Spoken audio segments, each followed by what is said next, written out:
I can still picture the day Jack strolled into my life like it was just yesterday. I was in a tiny cafe, sipping on their cheapest coffee and trying to sort out my thoughts. Then he walked in, looking like he stepped out of a movie scene. No fancy lights or music, just the jingle of the doorbell and the smell of stale coffee mingled with his aftershave. "Mind if I sit here?" he asked, flashing me a charming smile and pointing to the empty chair across from me. "Go ahead," I said, trying to play it cool despite my surprise at his sudden appearance. We hit it off right away, like two peas in a pod. We had the same interests, from binge-watching cheesy TV shows to arguing over the best pizza topping, pineapple, no doubt. Soon, we were serious about each other, not just casually hanging out. It felt like we had known each other forever. And before we knew it, marriage was on the table. But then came the tough part. Let me tell you, his parents were a handful. Meeting them for the first time was like stepping into a lion's den with a juicy steak strapped to my back. They had this way of smiling while silently judging you, deciding if you were up to par or not. "You're the one Jack can't stop talking about, huh?" his mom said, her tone more frosty than friendly. "Yep, that's me," I replied, trying my best not to let her intimidating aura get under my skin. His parents wasted no time in expressing their desire for us to sign a prenup. I wasn't interested in their money, but their approach left a sour taste in my mouth. "I'll sign your prenup," I told them. "But here's the catch. If one of us cheats, the cheater owes $200,000. Jack looked stunned, like I'd slapped him with a wet fish. "Babe, I'd never cheat on you," he insisted, his expression dead serious. "Yeah, well, my ex said the same thing before I caught him cheating," I shot back. It was either this deal or nothing. Jack eventually agreed, though his parents didn't seem too thrilled about it. We figured that settled the matter, but we were in for a surprise. One evening, we were cozied up on our old squeaky couch. We always talked about replacing it, but it held too many memories to let go. The TV droned on in the background, but we were too wrapped up in planning our dream trip to Switzerland. We knew it would stretch our budget thin, but we were determined to make it happen. Picture it, Jack. The food, the wine, the art. "We have to go," I exclaimed, excitement lighting up my eyes. Jack chuckled and pulled me closer. "Linda, you had me at food, but let's face it, our bank account is more suited for backyard camping than a fancy trip to Geneva." I nudged him teasingly. "Then we'll save up. We'll cut back on things we don't really need, like your video games." He feigned shock. "Not the video games. Take my shirts, my shoes, even my beloved coffee maker, but spare the games." We shared a laugh. That was us in a nutshell, dreaming big while staying grounded in our simple life. And we were content. Our happiness didn't just lie in grand adventures, it was also in the everyday moments, like Jack's attempts at cooking breakfast on Saturdays. He wasn't a culinary master, but he had somehow perfected scrambled eggs and toast, which he proudly served with his less than perfect coffee. "I'm feeling scrambled eggs today. What do you think?" he'd ask, already making his way to the kitchen. "Only if you promise not to burn the toast this time," I'd tease back, adding, "and I'm taking charge of the coffee." One day, as we tackled the dishes together, a mundane chore that felt special because we did it side by side, Jack broached a topic we'd been avoiding. "Linda, we need to talk about, starting a family," he said, breaking the comfortable silence. I paused, holding a plate in my hands. "I know it's just scary, isn't it? What if it doesn't happen for us?" Jack turned to me, drying his hands on a towel. "Then we'll face it together. But we won't know until we try, right? How hard can it be?" He chuckled, a mix of nerves and affection in his tone. Famous last words, huh? But that's us. Whatever life threw at us, we tackled it together. Even when his mom started dropping hints about wanting grandchildren every chance she got, we handled it. "Linda, dear, when are you going to give me some grandbabies? You're not getting any younger, she'd say, her tone sugary but her message clear as day. I'd hold my tongue, flash a smile, and chirp, "We're on it, right, Jack?" And he'd chime in, "Mom, chill out, okay? These things don't happen overnight."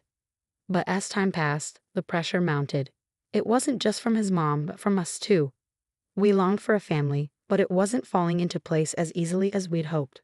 Since Sophia found a new hobby in making my life tough, our home felt like a war zone. her sharp words the main ammo. It all boiled over during one Sunday lunch, meant to be serene and easygoing. Right on cue, Sophia barged in uninvited just as we were about to dig in. The atmosphere turned tense the moment she stepped in, her eyes scanning the room like she was inspecting a battleground. "Well, isn't this a quaint little setup?" she sneered, eyeing the modest meal I'd whipped up. "Quite the effort, Linda. Looks like you've been slaving away in the kitchen all morning." Trying to keep the peace, I mustered a smile. "It's nothing fancy, Sophia. Just something simple and quick. Please, take a seat." As we settled at the table, she launched into her usual spiel. "You know, Linda," Sophia began, her tone dripping with condescension, "I was chatting with Mrs. Charlotte the other day, and she mentioned how her grandson just became a dad. It got me thinking, when are you and Jack going to give me some good news? Time's ticking, you know." My cheeks flushed with a mix of embarrassment and frustration. I glanced at Jack, hoping for some backup, but he suddenly seemed very engrossed in his meal. "Mom, seriously?" Jack finally mumbled, but it lacked conviction, and we all knew it. Undeterred, Sophia pressed on. "I hate to be blunt, but you're not getting any younger. You work hard for your money. Why waste it on Linda if she can't fulfill her basic duties as a wife? Hiring help for cleaning and cooking would be much more efficient, don't you think?" That was the last straw. "Sophia, I'm doing my best here," I blurted out. "It's not like I don't want kids. And as for the house and cooking, I didn't realize marriage came with a job description." Sophia scoffed. "Marriage isn't a free ride, Linda. You have responsibilities, and frankly, you're not meeting them." The air grew heavy with tension, and tears threatened to spill from my eyes. But what hurt the most wasn't Sophia's harsh words. It was Jack's silence. When he finally spoke, it wasn't in my defense. "Mom's right, maybe we should consider getting some extra help around here.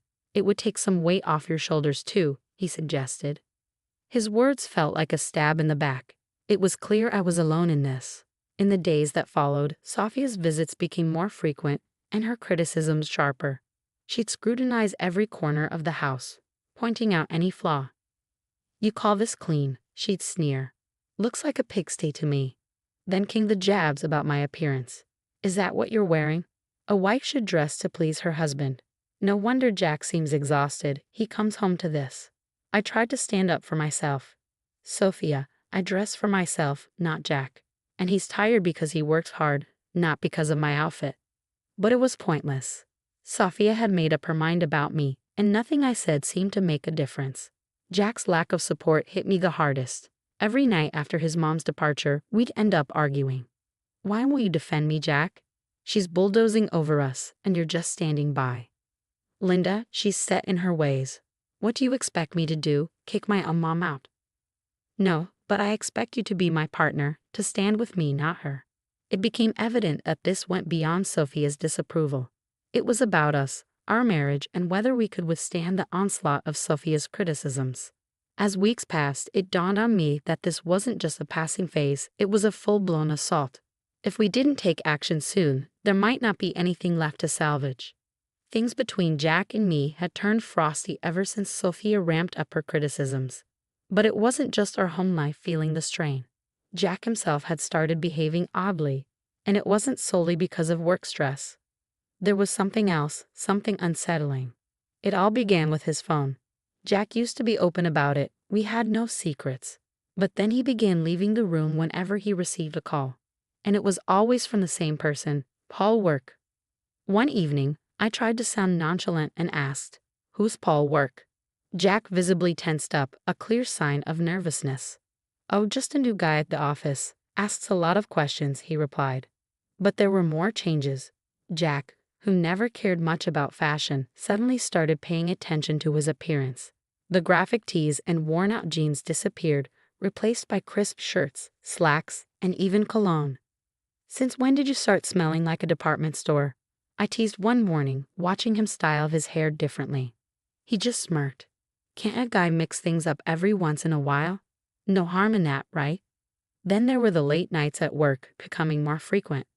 "Another long one, babe," he texted. "Sorry, this project is a killer. I'll be home soon, I promise," he reassured, but it would be well past midnight before I heard his keys jingle in the door. I couldn't shake the feeling that something wasn't right. It lingered like a shadow. That's when I made the decision to hire a private investigator. It felt like a scene from a cheesy TV show, but I needed to know for certain. The evidence arrived in a plain brown envelope. Heartbreaking yet undeniable. Photos of Jack with another woman, their intimacy unmistakable, captured in moments that shattered our years together. But it was the recording that cut the deepest. Their conversations filled with affection and plans made it painfully clear. He was in love with her, or at least with someone else. I sat there, staring at the damning evidence before me, a chilling reality sinking in. This could be the key I needed if our marriage spiraled into a messy divorce. The photos captured stolen moments from our life together, while the recorded words betrayed every "I love you" he ever whispered in my ear. But I kept it all to myself, a heavy burden I chose to carry alone. I wasn't ready to confront him, not yet. I needed time to strategize, to navigate the collapse of our marriage while preserving my dignity. The days that followed passed in a blur. Jack maintained his facade, and I played the part of the dutiful wife, smiling outwardly while crumbling inside. Our conversations became a delicate dance around the truth, each word carefully chosen, every laugh forced. "Are you okay?" Jack would inquire, genuine concern lacing his voice. "Yeah, just tired, you know. Work's been hectic," I'd respond, the lie bitter on my tongue.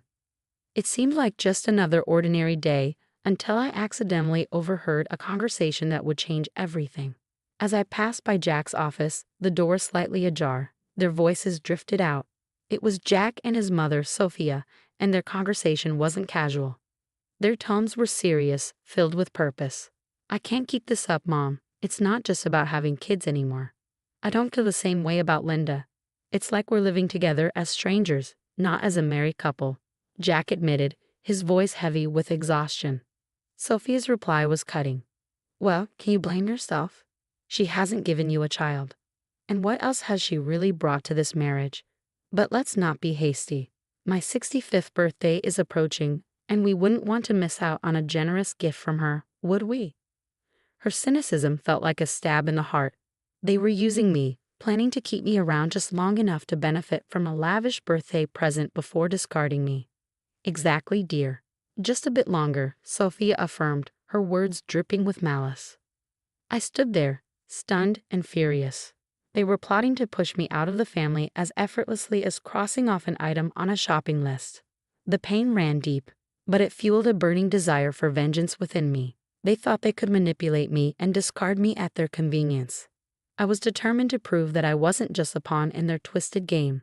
A few days later, we gathered for a family dinner that felt more like a scripted performance than a meal.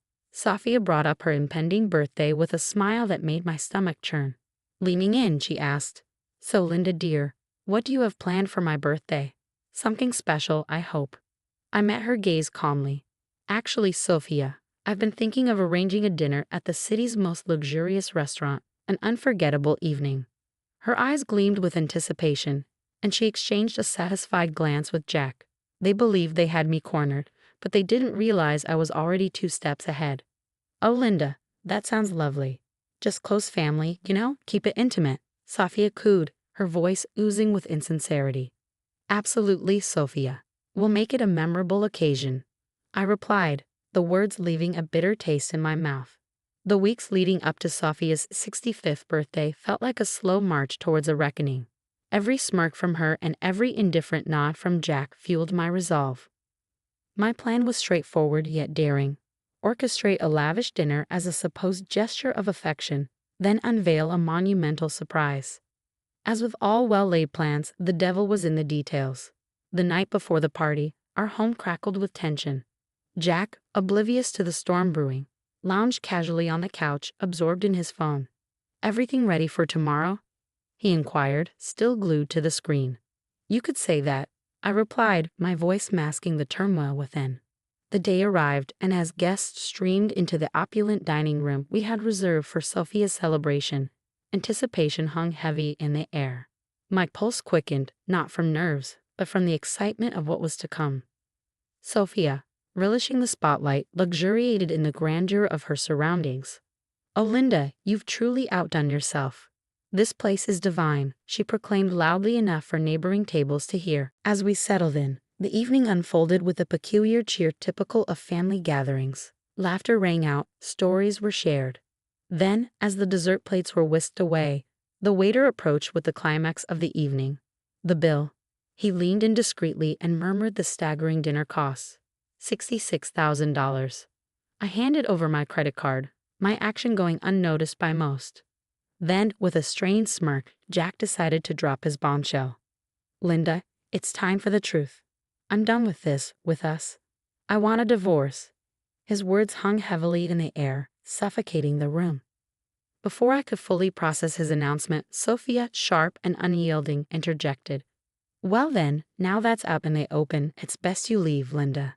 Tonight is about family, and well, you're no longer part of ours. The room fell into a hushed silence, every gaze fixed on me, awaiting my response. But I refused to crumble. With a composure I didn't truly feel, I rose from my seat, nodded, and departed without a word. The chill of the night air slapped against my skin as I made my way home, the weight of finality crashing over me in waves. By the time I reached Arno's apartment, I had a plan. I gathered my essentials, my numbness morphing into steely determination.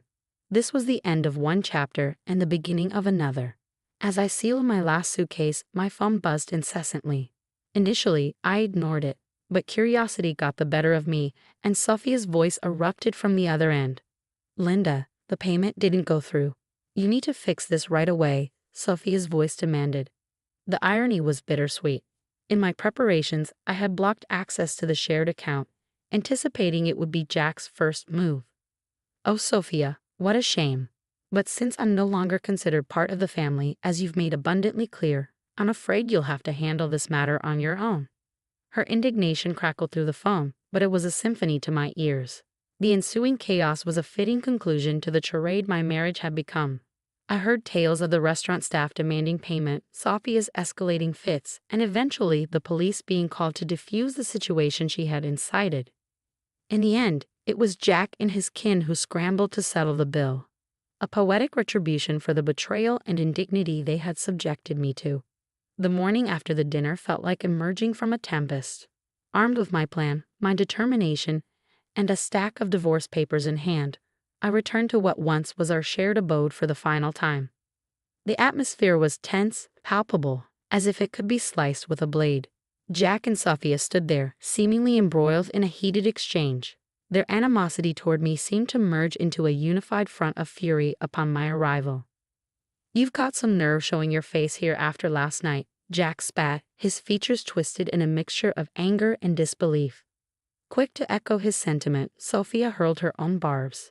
Ingrate, you've brought shame upon us in front of the entire city. Do you comprehend the humiliation of having the police summoned on account of your actions? People were laughing, filming. I met their fury with a composure I hardly felt. Shame? Is that your primary concern right now?